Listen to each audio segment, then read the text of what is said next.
सभी साथियों को क्रांतिकारी जय भीम, जय भारत, जय संविधान, जय मान्यवर साहब काशीराम। साथियों, कल 21 अगस्त को पूरे भारत के अंदर भारत बंद का आह्वान किया गया था। अलग अलग जगहों पर आंदोलन किए गए और हजारों की संख्या में डिस्ट्रिक्ट के लेवल पर लोग इकट्ठा हुए और राष्ट्रपति जी के नाम पर ज्ञापन दिया गया।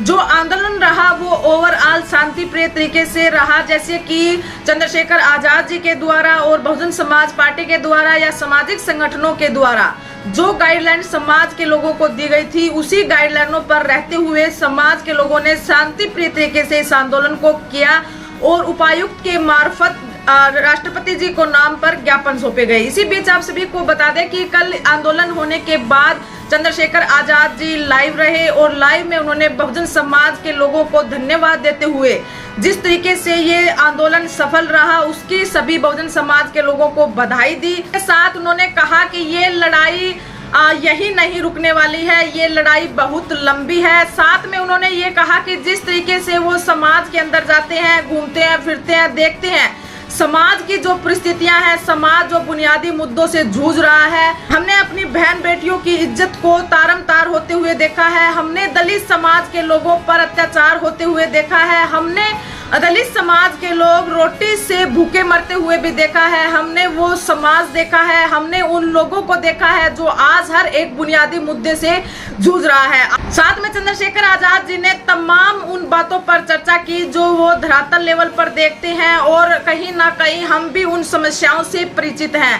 चंद्रशेखर आजाद जी ने तमाम उन समस्याओं से अवगत कराते हुए कहा कि जिस तरीके से समाज जिन बुनियादी मुद्दों से जूझ रहा है और ऊपर से जिस तरीके की चालें प्रेजेंट के अंदर चली जा रही हैं, समाज को तोड़ने की, समाज को जो बांटने के जो षड्यंत्र चल रहे हैं, उसको बहुजन समाज के लोगों को समझने की बहुत ज्यादा जरूरत है। इसी को लेकर उन्होंने निजीकरण पर बात की कि जिस तरीके से देश के अंदर जो पब्लिक सर्विसेज हैं उनको निजी किया जा रहा है, निजीकरण को जो बढ़ावा दिया जा रहा है, इसके खिलाफ हम खड़े थे। हम देश की पार्लियामेंट में बखूबी से इस पर बात उठा रहे हैं, धरातल लेवल पर भी बात उठा रहे हैं और आने वाले समय में हम उठाते भी रहेंगे। जिस तरीके से हमारे हक अधिकारों का हनन हो रहा है, जिस तरीके से बहुजन समाज को बांटने के जो षड्यंत्र चल रहे हैं, उसको हम कामयाब नहीं होने देंगे। इसी को लेकर चंद्रशेखर आजाद जी ने कहा धरातल लेवल पर जब हम जाते हैं तो बहुजन समाज के लोगों को हमने बुनियादी मुद्दों से जूझते हुए देखा है। किस तरीके से युवाओं के पास रोजगार नहीं है, बेरोजगार युवा घूम रहे हैं, निजीकरण की मार को झेल रहे हैं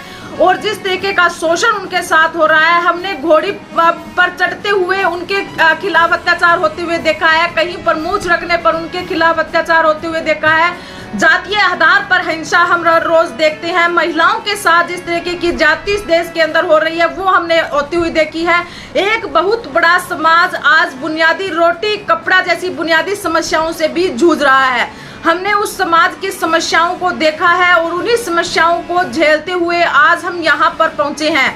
हम देश की सड़कों के साथ साथ देश की पार्लियामेंट के अंदर भी इन बातों को उठाएंगे और उन लोगों को मजबूर करेंगे कि देश जो बुनियादी मुद्दों से जूझ रहा है, बहुजन समाज जो मुद्दों से जूझ रहा है, उनको वो पूरा करे और निजीकरण को बंद करे या फिर निजीकरण के अंदर रिजर्वेशन लागू करे। साथ में चंद्रशेखर आजाद जी ने कहा कि देश के अंदर जातीय जनगणना होनी चाहिए और जनसंख्या के अनुपात पर देश की जितनी भी संपत्ति है, संसाधन है, उनका बंटवारा होना चाहिए। इसी को लेकर चंद्रशेखर आजाद जी ने कहा कि जो लड़ाई हमने कल लड़ी है, भारत बंद जिस तरीके से किया गया और आंदोलन बड़े लेवल पर किए गए, कहीं कहीं पर जो घटनाएं हमारे सामने आई, बिहार के पटना के अंदर जो घटना घटी या फिर जौनपुर के अंदर, आगरा के अंदर, तमाम वो जगहों का जिक्र करते उन्होंने बताया कि वहां पर छोटी छोटी घटनाएं घटी और बिहार के पटना के अंदर जिस तरीके से आंदोलनकारी जो साथी थे उनके ऊपर जो लाठीचार्ज किया गया वो निंदनीय है। जब सरकार हमारे इस आंदोलन को रोक नहीं पा रही है, जब सरकार हमारे लोगों के हक अधिकारों के लिए आवाज नहीं उठा रही है, तो इस तरीके की घटनाओं को अंजाम दिया जाता है और बहुजन समाज के लोगों पर लाठीचार्ज किया जाता है। ये घटना एक निंदनीय घटना है। साथ में उन्होंने जिस तरीके से कहा कि भारत बंद की जो कॉल दी गई, हमने समस्याओं को भांपते हुए, हमने स्थितियों को भांपते हुए इस आंदोलन में अपनी भूमिका जाहिर की थी और हमने हेल्पलाइन नंबर भी जारी किए थे। स्टेट के हिसाब से ये हेल्पलाइन नंबर दिए गए थे और आंदोलन शांति प्रिय तरीके से रहे, इसकी पूरी की पूरी व्यवस्था भी की गई थी।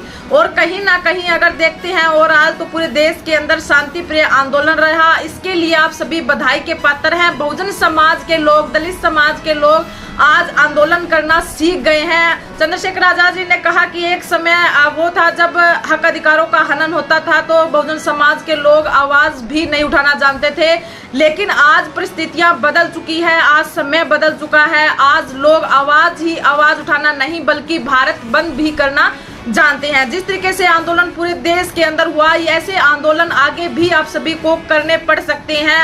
आप इस मैटर पर मजबूत रहें, खुद को मजबूत रखें, क्योंकि ये लड़ाई छोटी लड़ाई नहीं है, ये लड़ाई बहुत बड़ी लड़ाई है और लंबी लड़ाई है। एक बार भारत बंद कर दिया, आपको ऐसे भारत बंद बार बार भी करने पड़ सकते हैं। इसलिए आपको थकना नहीं है, हारना नहीं है, बैठना नहीं है। बहुजन समाज के हक अधिकारों की लड़ाई आपको बखूबी से सड़कों पर उठाने का काम करना है और देश की पार्लियामेंट के अंदर हम उन बातों को उठाएंगे और सरकार को मजबूर करेंगे और सरकार को मजबूर करेंगे कि वो उन समस्याओं पर गौर करे और जल्द से जल्द उन समस्याओं का निदान भी करे। इसी को लेकर चंद्रशेखर आजाद जी ने कहा कि आप अभी से तैयारियों में लग जाएं, ग्राम स्तर पर या अपने साथियों के अंदर आप बैठक करें, मीटिंग करें। 11 सितंबर को जो ऐतिहासिक दिन साबित होने वाला है, 11 सितंबर को दिल्ली के अंदर हम बड़ा आंदोलन करेंगे और वहां पर बहुजन समाज के लोग इकट्ठा होंगे। निजीकरण के खिलाफ हम आवाज उठाएंगे, साथ में वंचित समाज के लोगों को आरक्षण देने के लिए और साथ में जो वर्गीकरण किया गया है, जिस तरीके से समाज को तोड़ने की जो साजिश की गई है, वर्गीकरण की बजाय आरक्षण का जो समय, आरक्षण का जो दायरा है, आरक्षण की जो सीमा है उसको बढ़ाया जाए और वंचित समाज की जातियों को 10% अलग से रिजर्वेशन दिया जाए। इन तमाम बातों को लेकर हम 11 सितंबर को दिल्ली के अंदर बड़ा आंदोलन करेंगे। आप अभी से अपनी तैयारियां शुरू कर दें, कमर कस लें। 11 सितंबर को विशाल आंदोलन दिल्ली के अंदर आप लोगों द्वारा किया जाएगा। इसी को लेकर चंद्रशेखर आजाद जी ने जो आंदोलन 21 अगस्त को रहा, इसकी फिर से एक बार बहुजन समाज को बधाई देते हुए कहा कि जो आंदोलन रहा वो आप लोगों की वजह से सफल रहा। जिस तरीके से बहुजन समाज के लोगों की भागीदारी रही, कर्मचारी वर्ग की भागीदारी रही, वो तमाम वर्ग जो इस आंदोलन में शामिल हुए वो बधाई के पात्र हैं। और जिस तरीके से हमने सोचा था उसी तरीके से यह आंदोलन हुआ और साथ में जो घटनाएं अलग अलग क्षेत्र में कुछ जगह घटी है उसकी हम गहराई से जांच करेंगे और उन परिवारों के साथ हम खड़े रहेंगे और उनको इंसाफ दिलाने का काम करेंगे। इसी तरीके से बहुजन समाज से जुड़ी तमाम खबरें देखने के लिए आप हमसे जुड़े रहें। वीडियो को ज़्यादा से ज़्यादा शेयर कीजिए और चैनल को सब्सक्राइब कीजिए। धन्यवाद।